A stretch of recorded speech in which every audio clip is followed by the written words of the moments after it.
ہوتی نہ آسمان ہوتے، نہ ستاروں کی انجمن ہوتی، نہ آسمان کا سائبان ہوتا، نہ زمین کا بچھونا ہوتا، نہ شفق کا جمال ہوتا، نہ افق کی سرخیاں ہوتی، نہ قمریوں کی آواز ہوتی، نہ بھوروں کی گنگناہٹ ہوتی، نہ پھولوں کی تبسم ہوتی، نہ کلیوں کی مسکراہٹ ہوتی، نہ بلخاتی ندیاں ہوتی، نہ دریاؤں کی روانی ہوتی، نہ سمندروں کی طغیانی ہوتی۔ جو سب کچھ ہے صرف اس لیے ہے کہ وہ جو نہ تھے تو کچھ نہ تھا، وہ جو نہ ہو تو کچھ نہ ہو، وہ جو نہ تھے تو کچھ نہ تھا، وہ جو نہ ہو تو کچھ نہ ہو۔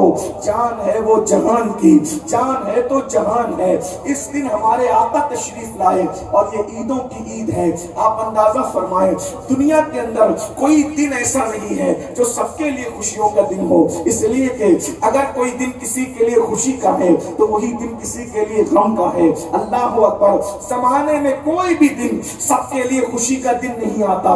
اللہ اکبر، مثال کے طور پر اگر آپ کہیں گے کہ 15 اگست سب کے لیے خوشی کا دن ہے تو میں کہوں گا نہیں، یہ ہندوستانیوں کے لیے تو خوشی کا دن ہو سکتا ہے کہ ہندوستانیوں کو آزادی ملی، تو انگریزوں کے لیے اتنے دکھ کا دن ہے کہ اتنا بڑا ملک ان کے ہاتھ سے چلا گیا۔ دیکھا ایک ملک کے لوگ خوشی منا رہے ہیں تو دوسرے ملک کے لوگ بے چین اور بے قرار ہو رہے ہیں، وہ غمگین ہو رہے ہیں۔ ایک ملک کے لیے خوشی کا، دوسروں کے لیے غم کا۔ اسی طریقے سے اللہ اکبر، کسی کا انتقال ہوتا ہے، اگر ولی بھی دنیا سے جاتا ہے، مریدین رو رہے ہیں اور فرشتے خوشی منا رہے ہیں۔ مریدین اس لیے رو رہے ہیں کہ اللہ اکبر، فرش سے ماتم اٹھے، وہ طیب و طاہر گیا، اور عرش پر دھومے مچے، عرش پر دھومے مچے، وہ مومن صالح ملا۔ فرش سے ماتم اٹھے، وہ طیب و طاہر گیا۔ دیکھ رہے ہیں فرشتے خوش ہو رہے ہیں اور انسان رو رہے ہیں۔ اللہ اکبر، اسی طریقے سے آپ قیاس کر سکتے ہیں، جو دن مزدوروں کے لیے خوشی کا دن ہوگا وہ دن مالداروں کے لیے غم کا دن ہوگا۔ اگر مزدوروں کی بات مان کر کے تنخواہ بڑھا دی گئی ہے تو بولو سیٹھوں کا نقصان ہوگا کہ نہیں ہوگا؟ وہ خوشی منا رہے ہیں، ہم کامیاب ہو گئے، یہ غمگین ہو رہے ہیں، ہماری جیب کٹ رہی ہے۔ اسی طریقے سے آپ دیکھتے چلے جائیں، اللہ اکبر۔ لیکن کائنات میں ایک دن ایسا بھی آتا ہے جو مالداروں کے لیے بھی خوشی کا ہے اور غریبوں کے لیے بھی خوشی کا ہے۔ الجنت تحت اقدام امہاتکم، جنت تمہاری ماؤں کے قدموں کے نیچے ہے۔ جب تک حضور تشریف نہ لائے تھے بیواؤں کو چتا کر جلایا جاتا تھا۔ آمنہ کے لال ایک بیوہ خاتون کی گود میں تشریف لا کر کے دنیا کو بتاتے ہیں، ارے اگر بیوہ منحوس ہوتی تو نبی کی ماں بیوہ کیوں ہوتی؟ نبی کی ماں جیسے خوش نصیب بھی کوئی ہو سکتا ہے۔ کسی کا بیٹا داؤس ہے، کسی کا بیٹا قطب ہے، کسی کا بیٹا عبدال ہے، ارے کسی کا بیٹا کلیم اللہ ہے، کسی کا بیٹا نجی اللہ ہے، کسی کا بیٹا کلمت اللہ ہے، تنہا آمنہ ہے جس کا بیٹا حبیب اللہ ہے۔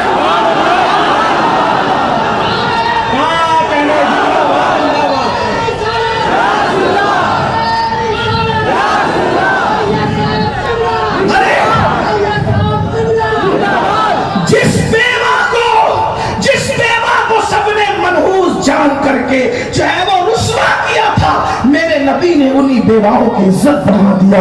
بیوہ ماں کی گود میں تشریف لا کے بتایا، اتنی برکت والا رسول جب بیوہ ماں کی گود میں آتا ہے تو بیوہ منحوس نہیں ہو سکتی۔ اس کا قصور کیا ہے؟ ادھر ماں کو بیوہ ماں کی عزت بڑھائی اور ادھر 2 مرتبہ بیوہ ہونے والی خدیجۃ الکبریٰ کو سہاگن بنا کر ام المومنین بنا دیا، تمام مومنوں کی ماں بنا دیا۔ دیکھو تو صحیح، اور حضور کے آنے کا سب سے پہلے فائدہ کس کو ملا؟ عورت کو ملا۔ اور بھی کون سی عورت؟ آزاد عورت نہیں، آزاد عورت سے بھی زیادہ گرا ہوا درجہ جو ہے وہ کنیز عورت کا تھا۔ لیکن حضور جیسے دنیا میں تشریف لائے، کنیز دوڑی دوڑی گئی اور ابو لہب سے کہا، ابو لہب مبارک ہو، تیرے گھر بھتیجا آیا ہے، تیرے بھائی عبداللہ کے یہاں بیٹا آیا ہے۔ ایسے ہی ابو لہب نے انگلی کا اشارہ کر کے کہا، جا میں نے بھتیجے کی خوشی میں تجھے آزاد کر دیا۔ گویا کہ نبی آ کے بتا رہے ہیں، اب میں آ گیا ہوں، عورتوں کو آزاد کرانے کے لیے آیا ہوں، عورتوں کو آزادی دینے کے لیے۔ آقا کی آمد کا سب سے پہلا فائدہ عورتوں کو ملا۔ آج لوگ عورتوں کے حقوق کی بڑی بات کریں۔ مجھے یہاں پر حضور کی میلاد کی بات کریں، جشن میلاد۔ حضور آئے، انقلاب آیا۔ پہلے میں آپ کے سامنے کچھ باتیں پڑھنا چاہتا ہوں۔ آیت مبارکہ جو پڑھی ہے اس پہ گفتگو کرنے سے پہلے تمہید کے طور پہ اگر تھوڑی دیر مجھے آنے والے شورا اور خطبہ کا خیال ہے، وہ میرے بات میری ہی طرح وہ مہمان ہیں، لیکن چونکہ میں پہلے اس لیے بول لیتا ہوں کہ میری گفتگو جو ہے چونکہ بڑی خشک ہوتی ہے اور رات جب ڈھل جاتی ہے تو میری گفتگو آپ کے کوئی فائدے کی نہیں رہ جاتی، اس لیے میں چاہتا ہوں کہ میں اپنے وقت پہ گفتگو کر لوں۔ ویسے انشاءاللہ تعالیٰ اللہ جب تک توفیق دے گا گفتگو کے بعد میں بیٹھا رہوں گا، میں چاہوں گا انشاءاللہ اللہ کی توفیق کے مطابق بیٹھا رہوں، لیکن آپ کی توجہ چاہتا ہوں اب تھوڑی دیر بہت غور سے میلاد کا فلسفہ، جو لوگ کہتے ہیں نا کہ میلاد سے کیا ہوا، میں آپ کے سامنے رکھنا چاہتا ہوں کہ میلاد صرف سنیوں کا تہوار نہیں ہے، یہ عالمی تہوار ہے، آفاقی تہوار ہے اور پوری کائنات کا تہوار ہے۔ وہ کیسے؟ ایک بات دیکھو، حضور جب تشریف نہیں لائے تھے لوگ ننگے ہو کے کعبے کا طواف کرتے تھے، دنیا اتنی بگڑی ہوئی تھی،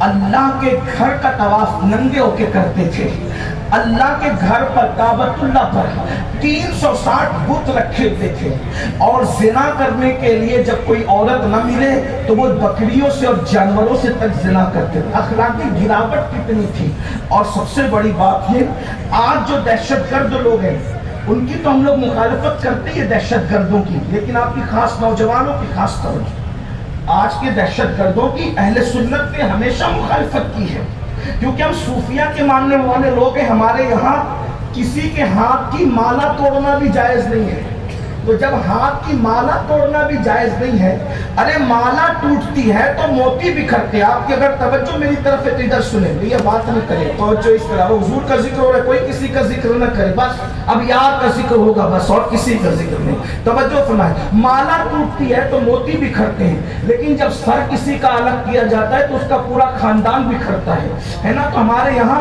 جب مالا توڑنے کی کسی کے ہاتھ کی اجازت نہیں ہے تو پھر کسی کا سر کاٹنے کی اجازت کیسے ہو سکتی ہے؟ جس مذہب میں وضو کرتے وقت پانی ضائع کرنے کی اجازت نہیں ہے، جبکہ ہمارے یہاں وضو عبادت ہے، تو جب عبادت کے نام پر پانی ضائع کرنا حرام ہے تو بغیر عبادت کے کسی کے خون کو ضائع کرنے کی اسلام اجازت کیسے دے سکتا ہے؟ ہمارا مذہب امن کا مذہب ہے، شانتی کا مذہب ہے، سکون کا مذہب ہے، دہشت گرد کی گردی کی ہمارے یہاں اجازت نہیں، ہمارے یہاں تو اللہ اکبر اتنا بھی احتیاط ہے، اگر کوئی سو رہا ہو تو اتنی زور سے سلام مت کرو کہ اس کی نیند میں خلل آئے، ہمارے یہاں سونے والے کو اس کی نیند کا خیال ہے، نیند کا خیال، تو جب لوگوں کی نیند کا خیال ہے تو لوگوں کی زندگی کا کتنا خیال ہوگا، لوگوں کے خاندان کا کتنا خیال ہوگا، لوگوں کی خوشیوں کا کتنا خیال ہوگا، لوگوں کے ارمانوں کا کتنا خیال ہوگا، لیکن لوگوں نے دین سمجھا نہیں، اسلام سمجھا نہیں، اسلام کے خلاف بکواس کرتے رہتے، لیکن ہماری ذمہ داری ہے کہ ہم اپنی ذمہ داری پوری کریں۔ تو ہم صوفیہ کے ماننے والے دہشت گردی کی اور دہشت گردوں کی مخالفت ہم نے ہمیشہ کی ہے، لیکن ایک بات میں آپ کے سامنے رکھنا چاہتا ہوں، رسول اللہ کی آمد کے بعد دنیا میں جتنے بھی دہشت گرد بعد میں پیدا ہوئے وہ لوگ چھوٹے درجے کے دہشت گرد ہیں۔ کیوں؟ کیونکہ ہر دہشت گرد دوسروں کے بچوں کو مارتا ہے، اپنے بچوں کو نہیں مارتا، بلکہ دوسروں کے بچوں کو بھی وہ مارتا ہے تو اپنے بچوں کی خوشی کے لیے مارتا ہے نا، یہی ہے۔ لیکن جب رسول اللہ صلی اللہ علیہ وآلہ وسلم کی میلاد نہیں ہوئی تھی تو اس وقت تو دنیا اتنی بڑی دہشت گرد تھی کہ لوگ اپنے بچیوں کو اپنے ہاتھوں سے زندہ دفن کرتے ہیں۔ آج کتنا بھی بڑا دہشت گرد ہو اپنا بچہ نہیں مارے گا، مگر حضور کی آمد سے پہلے لوگ اپنے بچوں کو دفن کرتے تھے، بیٹیوں کو زندہ دفن کیا، اور کمزور بچے، بیٹے بھی اگر کمزور پیدا ہوتے تو اس زمانے کا دستور تھا کہ کمزور بیٹوں کو بھی پہاڑ پہ ماں لے کر کے جاتی اور اس کو پھینک دیتی، اور یہ کہتی کہ زمین پر کمزوروں کو جینے کا حق نہیں ہے۔ میں ایک روایت بیان کرتا ہوں جس سے آپ کو میلاد کی اہمیت پتہ چلے گی، بہت توجہ کے ساتھ میرے الفاظ کے جامع میں ایک روایت سنیں۔ پھر میلاد کی اہمیت آپ کو پتہ چلے گی کہ میلاد النبی ہے کیا، آمد رسول ہے کیا، میلاد مصطفیٰ صلی اللہ علیہ وآلہ وسلم ہے کیا، اور میلاد سے کس کس کو فائدہ پہنچا، کس طرح پہنچا۔ آج لوگ کہتے ہیں، پوری دنیا میں کہہ رہے ہیں بیٹی بچاؤ، بیٹی پڑھاؤ، بیٹی کی عزت کرو۔ یہ بات اگر آج لوگوں کو 1450 سال کے بعد سمجھ میں آئی ہے تو یہ صرف میلاد مصطفیٰ کا صدقہ ہے، آمد رسول کا صدقہ ہے۔ ورنہ جن کی زبانیں آج بیٹی بیٹی کر رہی ہے، کل انہی کی زبانیں بیٹیوں کے تعلق سے کیا تھی، میں وہ تھوڑا سا جائزہ پیش کرتا ہوں۔ یہ تاریخ کے انمٹ نقوش ہے جس میں ٹپنی نہیں کر رہا ہوں، صرف حقائق آپ کے سامنے رکھ رہا ہوں۔ دیکھیے اللہ کے رسول علیہ السلام کی آمد سے پہلے ننگے ہو کے کعبے کا طواف کرنا، اگر عورتیں مخصوص ایام میں چلی جائیں تو عورتوں کو گھروں کے اندر اندھیرے میں بند کر دیا جاتا تھا۔ اگر بیوہ ہوتی تھی تو ہمارے بھارت ہی کے اندر یہ طریقہ تھا، ثبوت ہے، میں کسی مذہب پہ ٹپنی نہیں کر رہا ہوں، حالات بتا رہا ہوں۔ حالات سے آپ چیک کریں کیا حالات تھے۔ جب کوئی عورت بیوہ ہو جاتی تھی اس کا سر مونڈ دیا جاتا تھا، اس کے بالوں کو مونڈ کر کے اس کو جو ہے کمرے میں قید کر دیا جاتا تھا۔ وہ شادیوں میں نہیں جا سکتی تھی، وہ خوشی کی محفل میں نہیں جا سکتی تھی۔ اب سہاگن عورتیں اس کو صبح کے وقت دیکھتی تو اپنا چہرہ پھیر لیتی تھی۔ صبح کے وقت اگر عورتیں آنگن سے گزرتی بیوہ عورتیں تو وہاں پر پانی ڈالا جاتا تھا۔ یہ بیواؤں کے ساتھ، یعنی بیوہ کا شوہر کیا مر گیا اس کی زندگی موت سے بدتر کر دی جاتی تھی۔ پہلے تو جلا دی جاتی تھی شوہر کے ساتھ، اور اگر جو بچ بھی جاتی وہ اس طرح بدترین حالات میں زندگی گزارتی تھی کہ اس کو کہیں حق حاصل نہیں تھا۔ یہ دنیا کے حالات تھے۔ یونان کو دیکھیں، ہندوستان کو دیکھیں، عرب کو دیکھیں۔ لیکن اب آئیے تھوڑا سا میلاد پر توجہ کرتے ہیں۔ حضور علیہ السلام کی محنتیں بہت ہیں، آپ غور کیجیے۔ بات جو کچھ چلانے پیچھے چلانے دیں، کیوں چلانے مجھے نہیں پتا، لیکن اگر ذکر رسول سے بڑی بھی کوئی چیز ان کے نزدیک ہے تو وہ بات کرتے رہے، لیکن مجھے کوئی غصہ نہیں اس پر۔ بات آپ بہت اچھے سے سن رہے ہیں ماشاءاللہ، مسلم ٹولہ ویشالی والے اور گرد و نواح سے آنے والے، اللہ تم سب کو میلاد مصطفیٰ کا صدقہ دے۔ منبر والوں کو بھی، زمین والوں کو بھی سب بڑی محبتیں دے رہے، لیکن آپ تھوڑا غور سے بات سنیں، کیونکہ یہ باتیں غور سے سننے کی ہے۔ یہ تقریر نہیں ہے، کوئی خطاب نہیں ہے، یہ صرف جو ہے یہ کسی کے دل کا درد ہے جو آپ کے دلوں کے دروازے پہ کوئی منتقل کرنے آیا ہے، بس بات اتنی ہے اور بات کوئی نہیں ہے۔ حضور علیہ السلام کی آمد سے پہلے عورت کو کچلا جا رہا ہے، کمزوروں کو کچلا جا رہا ہے، غریبوں کو کچلا جا رہا ہے، کعبے کی عظمت پامال کی جا رہی ہے، پیشانیاں آوارہ ہو چکی ہے، سجدے آوارہ ہو چکے ہیں۔ ایک خدائے وحدہ لا شریک کو چھوڑ کر گوبر کی عبادت ہو رہی ہے، چوہوں کی عبادت ہو رہی ہے، بندر کی عبادت ہو رہی ہے، درختوں کی عبادت ہو رہی ہے، پتھروں کی عبادت ہو رہی ہے، یعنی جو عبادت کے لائق ہیں اس کو چھوڑ کے سب کی عبادت ہو رہی ہے۔ یعنی کہ سن، غور تو فرمائے، اندازہ تو فرمائے، غور تو کریں، انسان کتنا بگڑ چکا تھا۔ انسان کا چہرہ انسان کی طرح تھا، وہ درندوں سے زیادہ وحشی ہو چکا تھا، جانوروں سے بدتر ہو چکا تھا۔ جو خدا کی حق تلفی کرنے لگے وہ کس کا حق ادا کریں گے؟ اللہ اکبر، اللہ اکبر۔ اندازہ فرمائے حضور کے آنے سے پہلے کے حالات، جو میں واقعہ پیش کر کے آپ کو سمجھانا چاہتا ہوں، بتانا چاہتا ہوں، ذرا اس کو محسوس کریں۔ اگر دوسرے مکاتب فکر کے بھائی آئے ہیں ان سے بھی میری گزارش ہے کہ ذرا میلاد پر توجہ کریں۔ میلاد کس چیز کا نام ہے؟ میلاد کہتے کسے؟ اگر آپ نے کسی سے سن کر کے جو ہے وہ یوں ہی بولنا شروع کر دیا ہے اور یوں ہی آپ حضور علیہ السلام کی میلاد پر ٹپنی کرتے ہیں تو تھوڑا سا ایک مطالعہ کریں، میلاد کس چیز کا نام ہے؟ دراصل بات یہ کہ جب اللہ کے رسول تشریف لائے تو حضور علیہ السلام کی عادت کریمہ تھی کہ آقا علیہ السلام فجر کی نماز کے بعد اپنے صحابہ کی طرف رخ کر کے اور قبلے کی طرف پیٹ کر کے بیٹھ جاتے تھے اور صحابہ کرام سے پوچھتے تھے آپ میں سے کسی نے کوئی خواب تو نہیں دیکھا؟ صحابہ اگر خواب دیکھتے تو حضور کو وہ بیان کرتے، حضور علیہ السلام اس خواب کی تعبیر بیان کرتے۔ کبھی کوئی خواب حضور دیکھتے تو اللہ کے رسول علیہ السلام اپنا خواب بیان کرتے اور ان کو تعبیر بتاتے۔ اسی طرح کبھی کبھی ایسا ہوتا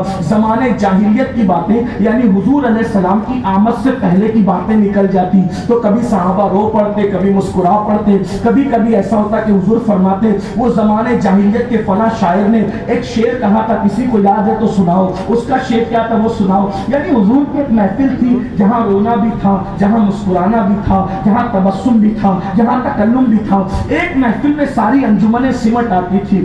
اب غور کریں، ایک دن ایسا ہوا فجر کی نماز کے بعد آمنہ کا لال، عبداللہ کا جگر پارا، ہم سب کے آقا و مولا مصطفیٰ کریم رؤوف الرحیم صلی اللہ علیہ وآلہ وسلم صحابہ کی جھرمٹ میں بیٹھے۔ ذرا تصور میں لائیے، گرد و نواح سے آنے والوں ذرا تصور میں لائیے جب ان کا ذکر کرتے ہیں تو محفل اتنی اچھی لگتی ہے, اتنا نور برستا ہے, ایسی رحمتوں کی برسات ہوتی ہے. جب بذات خود وہ کسی محفل میں جلوگر ہوتے ہوں گے تو اس وقت تو محفل کا عالم کیا ہوتا ہوگا. ایک طرف صدیق باوفا ہے, ایک طرف فاروق ہے, فاروق اعظم ہے, ایک طرف عثمان ذوالنورین ہے, ایک طرف حیدر کرار ہے, کہیں سعد ہے, کہیں سعید ہے, کہیں طلحہ ہے, کہیں زبیر ہے, کبھی ابو عبیدہ ہے, کہیں جو عبد الرحمن ابن عوف ہے, کہیں ابو ہریرہ ہے, کہیں خالد ابن ولید ہے. غزہ کے صحابہ کے جھرمٹ میں آمینہ کا لال جلوگر ہے, آفتاب رسالت, مہتاب رسالت کی جلوگری ہے. اور حضور علیہ السلام کے اس محفل میں اچانک زمانہ جاہلیت کا ذکر نکل آتا ہے. ایک صحابی جنہوں نے جاہلیت کے دور میں بھی ایک طویل عمر گزاری تھی اور وہ ایمان کی دولت حاصل کر چکے تھے, انہوں نے عرض کی یا رسول اللہ آپ تشریف لے آئے نا, بڑا احسان کیا ہم پر. حضور آپ آ گئے نا, بڑا احسان کیا ہم پر. آپ آئے ہیں تو عالم میں بہار آئی ہے, آپ آئے ہیں زمانے میں بہار آئی ہے. حضور آپ نہ آئے تھے ہم تو جانوروں سے بدترین زندگی گزار رہے تھے. حضور آپ نہ آئے تھے ہم تو جانوروں سے بھی غیر گزری زندگی گزار رہے تھے. آقا آپ آ گئے, خدا کا شکر ہے, بہت احسان ہے. یعنی میلاد کا گویا کہ وہ جلسہ ہو رہا تھا. جلسہ میلاد کی الگ الگ انداز ہے, جیسے جیسے حالات بدلتے گئے, انداز بدلتے گئے. اب اس سے بڑی میلاد کی محفل کیا ہوگی. صاحب میلاد خود موجود ہے, حضور کی آمد کا تذکرہ ہو رہا ہے, حضور علیہ السلام کی آمد پر شکر ادا کیا جا رہا ہے. اس سے بڑی میلاد کی محفل کیا ہوگی. اتنے میں وہی صحابی کہتے ہیں آقا اگر اجازت دیں تو میں لوگوں کو بتاؤں کہ جب آپ نہیں آئے تھے تو ہم کتنے خوخار تھے, ہم کتنے برے تھے, ہم کتنی برائی میں زندگی گزار رہے تھے, اور آپ آئے تو ہم کیسے بدل گئے. حضور نے فرمایا اجازت ہے, بتاؤ تم نے جاہلیت کا دور کیسے گزارا, کفر کا دور کیسے گزارا, میرے آنے سے پہلے کے حالات کیسے گزارے. تو اس صحابی نے کہا یا رسول اللہ حالات تو بڑے طویل ہے جو ہم نے گزارے ہیں, لیکن زندگی کا ایک واقعہ جو مجھے یاد آتا ہے میں آپ کو سناتا ہوں. اب وہ واقعہ وہ صحابی حضور کو سنا رہے ہیں, سب صحابہ سن رہے ہیں. اب میں ان کی آواز کو لا تو نہیں سکتا, لیکن ان کے الفاظ کو اپنے الفاظ کے جامع میں نقل کرتا ہوں تاکہ میلاد کی اہمیت پتہ چلے. وہ کہتے ہیں آقا میں وہ ظالم باپ ہوں, وہ ان کی اپنی بات ہے. ہم صحابی کو ایمان لانے کے بعد کبھی برے الفاظ سے یاد کرنا تو دور کی بات, کبھی اس کا تصور نہیں کر سکتے,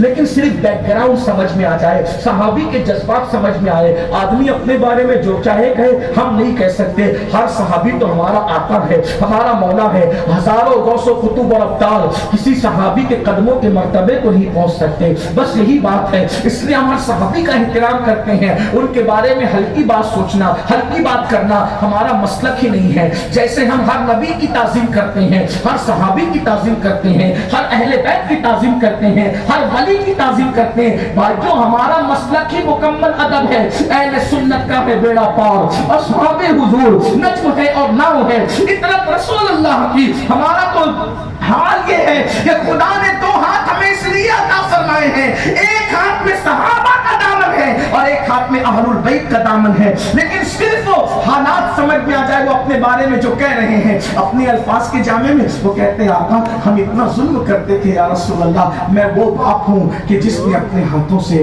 اپنی 4 بیٹیوں کو, ایک روایت کے مطابق 5 بیٹیوں کو, ایک روایت کے مطابق 7 بیٹیوں کو, بہرحال جو بھی ہے, لیکن میں یہاں 4 کا تذکرہ کر دوں. یا رسول اللہ میں نے اپنے ہاتھوں سے اپنی 4 بیٹیوں کو زندہ دفن کیا ہے. تم بھی بیٹیوں کے باپ ہو. الحمدللہ میرے گھر میں بھی سیدہ کی 2 کنیزیں موجود ہیں. اللہ اللہ, اندازہ کریں بیٹوں سے زیادہ آج مسلمانوں کو بیٹیوں سے پیار ہے. آج یہ میں آپ کو بتاؤں اس کی وجہ کیا ہے. اس کی وجہ صرف میلاد النبی ہے. اگر مائیں اور بہنیں میری گفتگو سن رہی ہیں تو وہ بھی بڑی توجہ سے سنیں. ارے یہ ٹی وی چینلوں پہ بیٹھ کر اسلام کے خلاف بکواس کرنے والوں کے بہکاوے میں آنے کی ضرورت نہیں ہے. دنیا نے تو تمہیں کیا سلوک کیا تھا, ذرا توجہ سے سنو میری بہنوں. وہ صرف آمینہ کا لال ہے جس نے عورتوں کی عزت کو بحال کیا ہے. وہ صحابی کہتے ہیں آقا میں نے اپنے ہاتھوں سے اپنی 4 بیٹیوں کو زندہ دفن کیا ہے, لیکن 4تھی بیٹی کی دفن کی داستانی کچھ اور ہے. اللہ اکبر. اب میرے الفاظ کے جامع میں تھوڑی دیر کے لیے علامہ ارشد القادری کی تحریروں کا سہارا لے کر کے تھوڑی دیر سن لیں. وہ کہتے ہیں آقا 3 مرتبہ بیٹی کے بعد بیٹی, بیٹی کے بعد بیٹی پیدا ہوئی.